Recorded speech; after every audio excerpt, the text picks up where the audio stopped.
I think that this is has a lot of potential. I was thinking, as a producer, how can we take on the NFT concept? And this is just one idea. I've had conversations with people, and we'll talk more about in future videos about how you can use NFTs for like merchandise or like album releases or stuff like that. I think that if you're not paying attention to NFTs, you're doing yourself a disservice.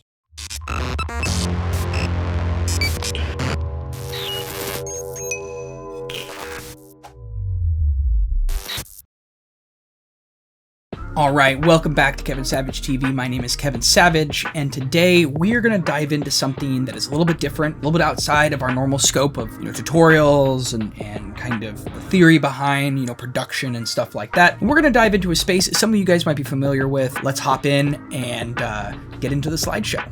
Crypto. Some of you probably are like, whoa, I thought we were talking about music, but we're actually going to be talking a little about crypto and how crypto can be used for music producers, which is something that I'm passionate about. So if you aren't familiar with crypto, pause this video, come back to this video, go do a little bit of research Bitcoin, research Ethereum, kind of look into what's going on.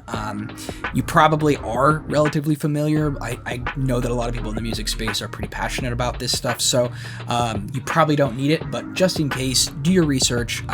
Just a little bit of context: Bitcoin value in 2018, post the 2017 crash, was about $3,000. It hit about 20 grand, went down to 3 grand, and then it's now Bitcoin value as I make this video is around 48 grand. Ethereum, which is another type of cryptocurrency and blockchain, it crashed in 2017 as well. It was at $89, was where it settled, and its value today is $1,800. So keep those in the back of your mind as we kind of dive into what I'm about to get into. Now, you might have heard this word this acronym floating around. NFT stands for Non-Fungible Token. It is often based off of the Ethereum blockchain to store content. It is a sellable and tradable digital asset. I put the little asterisk by there because in itself it's a digital asset, but some people have got theirs set up where it can't be sold and traded. It just kind of depends. But typically speaking, it's a sellable or tradable digital asset. And I think the other important piece and factor, which kind of gets into the whole thesis behind this video today, is that it is growing on secondary markets. So the resale markets, the non-end users really are enjoying NFTs and are making a lot of money off of NFTs. And so the creators are actually making a lot of money too off the NFTs.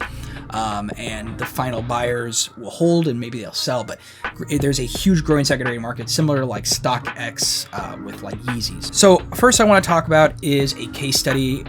There's a music producer and crypto enthusiast named Rack. When he created his last album, they were discussing kind of like what they should do, what mediums they should release, like for like physical merchandise. They were kind of shying away from cassettes until they kind of came up with this idea of releasing a cassette token. They released 100 of them. Those 100 tokens could theoretically be redeemed for a physical cassette. They initially sold them for $20. They immediately sold out. The resale value skyrocketed up to $4,200 and then ultimately settled around $200 because people would buy them, and then if someone redeemed them, there is one less cassette. So if you wanted the cassette, you would in some cases have to pay the higher premiums. This is an example of how crypto can be interfaced with kind of the music space. It's not exactly what we're talking about necessarily in this video, but I want to show an example of someone, kind of the proof of work that someone has done. Someone in the music space has utilized crypto and specifically NFTs to add to their career and add to their livelihood. So my question to you is, what if you could unlock an entirely new market? Would you take that opportunity? I know that I would. So let's dive into what I mean. So my concept is this. What if producers sold the exclusive license of their beats and instrumentals as NFTs? So the idea behind it is that anyone can theoretically buy the NFT. It can be held, it can be resold, or it can be unlocked. Anytime the NFT is resold, the producer receives a commission of the sale. This percentage of commission the producer receives, or the original minter receives, is written into the smart contract of the NFT. A lot of this stuff is very transparent. When you're buying an NFT, you can see how much the reseller is going to make. And then the individual who chooses to unlock the NFT then has access to the content, which they can then choose to edit or release, similar to what they would do with any sort of like normal exclusive license. Now, there's only one particular way that this is only kind of one particular way that this concept can be done. I would say, please, after you watch this video, think about how, other ways this could be done. And I've had some conversations with folks who they have their own kind of ideas about how this sort of NFT exclusive license or licensing, trading or reselling can be done. And they have their own kind of ideas behind it. Now, what's important to note is that the parameters of the percent of commission to the initial price of the NFT, to the extent of ownership of the NFT holder, is up to the producer when they mint the NFT. So what I mean by that is that when you initially create the NFT, you determine how much commission you want to make anytime this is resold, and that's kind of the market share that we're pulling in this particular concept. Normally, it's beat maker and then artist, right? Or beat maker and then rapper. They would buy or they would lease the beat, and then they might hold on to it. But you don't typically see this idea of a collector of beats, but you see a collector of art, of paintings. Why can't there be people who collect and hold on to these beats, and as the artist grows, there's an increase of value? Maybe they someday want to release it, It's just another potential market share. So let's get into this concept a little deeper, right? There are a few tools that one would need if they wanted to try this theory out. They would need a digital wallet. We'll get into that. They would need the content, so the track stems, the art, the license. I definitely would recommend creating a license, a good beat license that dictates, hey, if this track ever gets released, how much am I owed? And then make it fair and kind of think about it and consider kind of what makes sense to you, because ultimately it's up to you. And whatever you put into this is ultimately going to be the value of your NFT. So think about that and let that play into your strategy. You need the chosen digital market front or market or storefront. We'll talk about a couple of options there. And then the place that you would mint. And minting is where you create the NFT. You write the blockchain, essentially. You write the content to the blockchain. So first thing I want to talk about is digital wallet. Those of you who aren't familiar with crypto won't necessarily be familiar with this. I list MetaMask up here. It's my particular favorite. I like its interface. It has an iOS app. You have Trust Wallet, you have Pillar Wallet, Coinbase, Fortmatic, which I misspelled. But these are all just a couple of different digital wallets. They'll hold your assets, your NFTs. They'll also hold any sort of crypto you have on there. Many of these you can use to turn fiat currency, which is like dollars or euros, into crypto. But there's usually fees involved. So keep in mind, that's kind of probably going to be the biggest barrier right now, is just the fees. But hopefully that'll change. The next thing that's important, obviously, is the content. Keep it within reason. A lot of these NFTs cost money to create, a little bit at least, and it can be more expensive the more stuff that you put in there. One way to kind of get around this is theoretically hosting your content. If you have a large file on a decentralized cloud server, but that has its own challenges.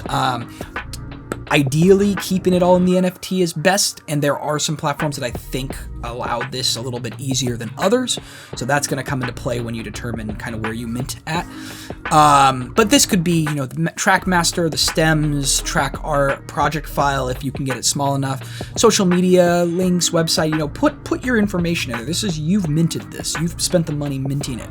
And then, of course, the license. And sit down, construct a license that really dictates kind of how much you're going to get. Because once you put this stuff in that NFT, it is not editable, right? That is one of the beauties of NFTs, is you can't edit it, you can't counterfeit it. And then, of course, this is some optional info. I would say maybe storing the content on a decentralized cloud server is useful. One potential benefit of that is you could theoretically change the content a little bit if you need to add something in there, you forget it. But also the idea behind using a decentralized cloud server is that you don't have to worry about rules or things changing or going away. Now, this may be a little bit hard right now. There's not a lot of that options that are easy to use. You want one that you can create a URL that you can then plop into your NFT to mint to it. And so just keep that in mind. I mean, you could use, Gmail or Google Drive, but it might be easier if you find one that's decentralized. Also, decentralized previewing location, something like YouTube, but decentralized. Opacity.io, I think is their name, as well as like Odyssey.com are potential ones. The idea behind this is to upload a preview so that way someone has an idea of what they're getting. Now, some NFTs you can mint like a preview video in it so that someone can have an idea of kind of what they're getting. But it's not bad to also put that preview somewhere else and tie that back to your NFT. You can use YouTube, but YouTube just tends to change its policies a lot, and having something that's a little bit more stable for the long run might provide extra value to your NFT. Also, you're dealing with a lot of decentralized stuff. Why not take it a step further with where your content is hosted? Now, a digital marketplace. This is ultimately going to be where you sell your NFT, or your NFT gets bought and then maybe traded. This is OpenSea. It's probably one of the most common ones for kind of a wide variety. I like them. There are some other ones. Super Rare is one that does require an invitation, or kind of it's curated by the owners. Mintable is good. It's probably one of the most common ones, but it is a little expensive. A lot of these you can do your own minting on. Ghost Market, I'm not a giant fan of their UI, but they, I believe, are a bit cheaper than some of the other ones to do minting on. Like all of these, other than Super Rare, I think you can do minting on, but each one has their own kind of parameters, and we'll get into a little bit more about kind of why that's important. Also, something to keep in mind, some digital marketplaces will allow you to create kind of storefronts. Some of them cost money, so that's something to keep in mind. Others are free.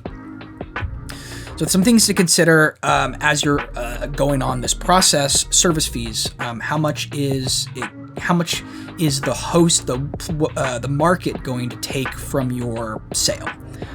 What tokens are supported? So what sort of Ethereum blockchain is supported? The size of the market share. Obviously, you want an audience. You don't want to go to a platform that is got no audience. But also you want to go to a platform that maybe has an audience that would be interested in your content. So that can play a factor. The size of the kind of what they're interested in, the audience is interested in, the ease of interface. So some of them are going to be a little bit easier. I think Rareable has a really kind of cutesy interface, whereas Ghost Market is a little bit more old school feeling, and so that may turn some people off it. So you want your people to come in and know how to use your interface, and so kind of how easy it is important, right? How easy it is for someone to get started and buy your NFT. And then of course costs are going to be a huge factor, and this you're going to kind of have to weigh all of these pieces out as you're figuring out what marketplace you're going to use and what minting place you're going to use. Some of them offer gasless minting but there might be some drawbacks to that. Some of them may offer the ability to adjust commission, and then some of them have a cost for the storefront. So kind of as you dive in, you need to think about these pieces.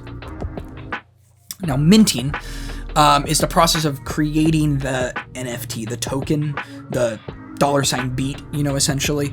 And so this is something that I really recommend doing your research. I will do my best to do supplementary content for all of this kind of intro video to this concept, as I figure out what I think is better, until someone develops their own platform dedicated for people in the audio space. And listen, if you're a programmer and you're thinking about doing this, feel free to reach out to me. I'm more than happy to talk to you about my idea. We can work on it together or something like that, because I think that this could be a really cool way to trade licenses in a way that's not really been thought of yet.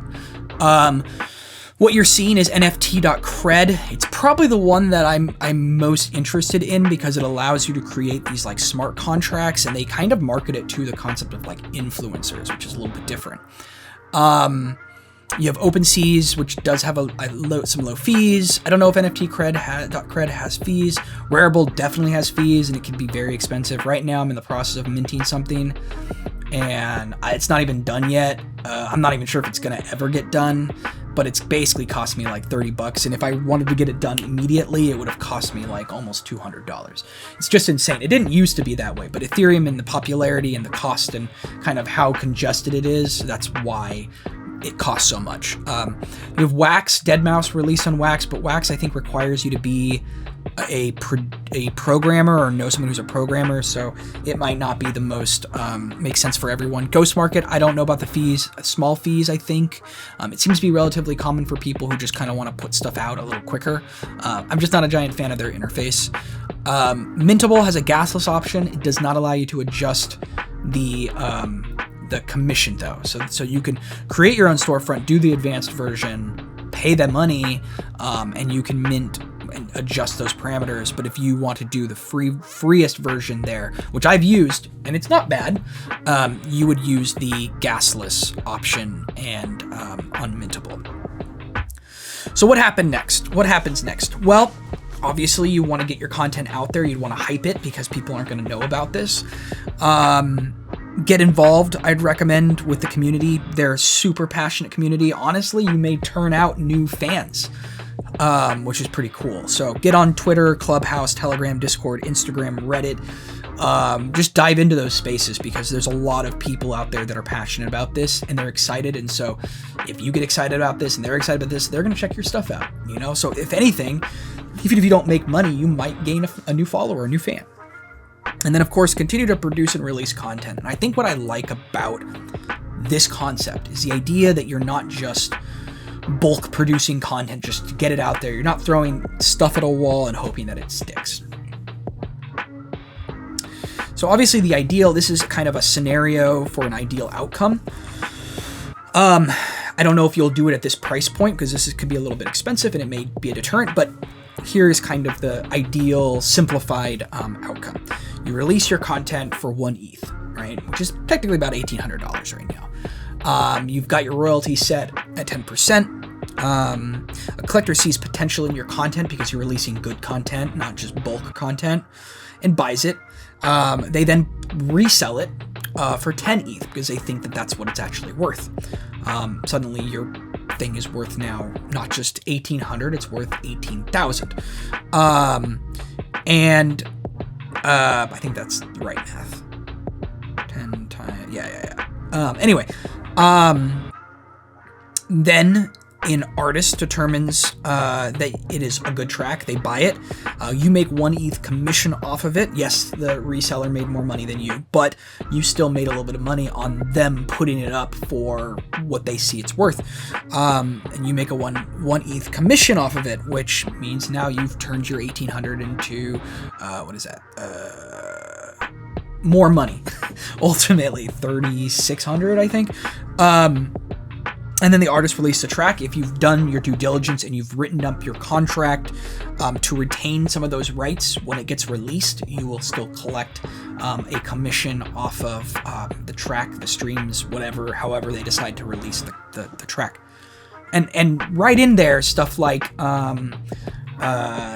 sync licensing rights. Say that you want a commission of those, that it's okay that you want a commission or stuff like that. So what does this mean? Well, these are some things that you might not need to do anymore if this sort of thing can take off. And I've seen the successes of some of the artists out there in the painting space, in the graphic art space, so why can't it take off for the music space? So ideally, no more necessarily needing to retweet or tweet at artists or DM them on Instagram and bug them to get them to buy it, because you've added someone in between who, even if it never gets produced, you've made some money off of it from a collector, right? No more loading up your music to a centralized storage or a centralized storefront like Airbit, them taking a commission or them charging you to host off of them, or BeatStars, and just posting endless beats to hope to receive some $20 commission, right? Or $20 license, non-exclusive license. Also, no more money spent if you do this, like ClickFunnels. No more money trying to basically give a bunch of tracks away to people for like $20 or $27 or whatever you're doing. no shame on you if this is the process you enjoy doing. If you like this sort of way of selling beats, keep doing it. I just think that this has the potential to be the new way, and you have the potential of making a lot more money. So if that's interest to you, this I think is a place that's worth exploring. Now, what are some of the upsides? I think some of the upsides are that you can focus on quality content. There's so much just garbage out there, in my opinion, and people are just pushing stuff out because, you know, they just need to kind of saturate the market even more so. You know, you're applying kind of this true scarcity to the content. Because you're minting one-of-one exclusive content. People can see the paper trail. If you decide to mint it again, people are going to know. People are going to see, oh, this was minted then, and then he reminted it, right? It opens the market to collectors and traders. People that normally hasn't really been in this space are now have the ability of kind of being in this space. And it allows you to kind of engage with a different kind of market audience or market. It allows the market to determine the worth of your content, and you still collect a commission in that process. Very similar to the rack cassette tokens, which to me is a fascinating exploration of this concept. If you get on this, you would be new to this space. It would be kind of the Wild West. And so ultimately, because it's the Wild West, it is more volatile, but it also has more potential. Think about the people who were initially leasing out beats in the beginning and kind of how they were able to grow and people keep coming back to them. And then, of course, there is kind of outside it, you know, anything you get bought, you know, or the ETH that you gain from it can appreciate. So if you decide to cash out, you can cash out. But if you decide to hold on to it, there is potential. You know, there's rumors that Ethereum will go up to 3K. Who knows? It could drop down to $5. But the ability for it to potentially appreciate, which wouldn't necessarily happen. It kind of does on BeatStars. If you blow up, then your beats are definitely worth more. But this allows the market to determine kind of this appreciation. Now, of course, there are downsides. New market means smaller market, right? It's a technical market. There's a lot of stuff. I'm hoping to provide you guys with the knowledge through little videos and little, you know, if you follow me on Instagram or you hop on Reddit and follow me there, or you join our Discord, like I definitely intend on talking about this. So I will share my info. I'll share with you my white paper that I've been developing on this, which is going to have a lot more information than this.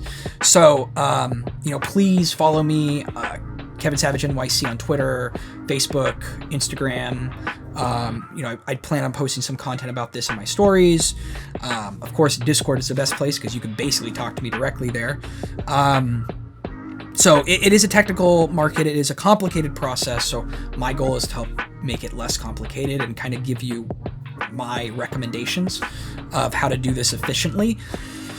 The downside of that is the people who are buying, if the final end user may not be on this place yet, right? Because right now we're looking at traders as being the main market.